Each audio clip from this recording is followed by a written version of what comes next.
Hoje eu queria falar de uma questão aqui que é muito importante e muito interessante a gente pensar e que eu falo constantemente no curso profissionalizante ou no curso técnico quando eu estou falando ali sobre uma questão da argumentação. No geral, isso serve para qualquer situação de comunicação e a gente não entende muito bem como isso acontece, embora às vezes a gente veja isso na prática. Quando eu vou para o campo da argumentação, eu falo muito para os alunos, cuidado com duas palavras, conceito e contexto.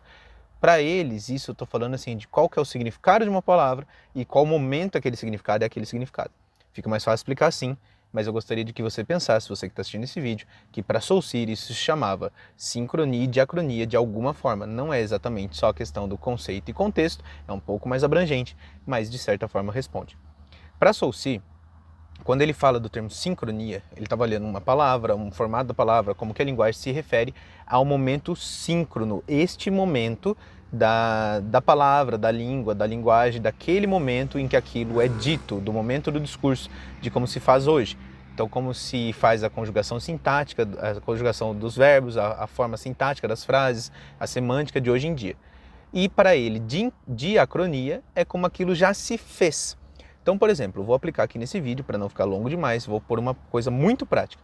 Se eu pegar a palavra vilão, hoje em dia, no síncrono, na sincronia de Saussure, naquilo que eu estou falando de conceito, significado de vilão, no contexto hoje, eu diria que vilão é alguém malvado, é alguém do mal, é alguém que faz aquilo que não deveria ser feito, é alguém que eu espero que seja o inimigo do herói num filme ou em algo assim.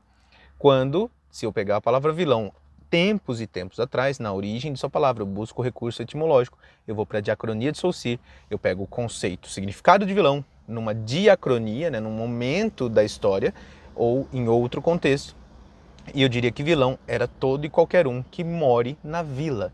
Então quem morava na vila era um vilão.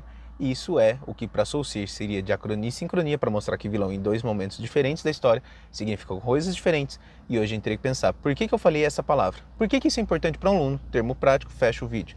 Por que ele tem que pensar nas palavras? Às vezes ele vai discutir uma questão que ao longo da história a palavra mudou, o significado mudou, as questões mudaram e, consequentemente, o jeito de se ver mudou. A gente tem que ver como que a gente polemiza alguns assuntos, porque a gente acha que às vezes é tudo uma coisa num pacote só, e não é. Na história, os termos mudam e a linguagem ela é equivalente ao seu tempo histórico, não conforme a gente quer.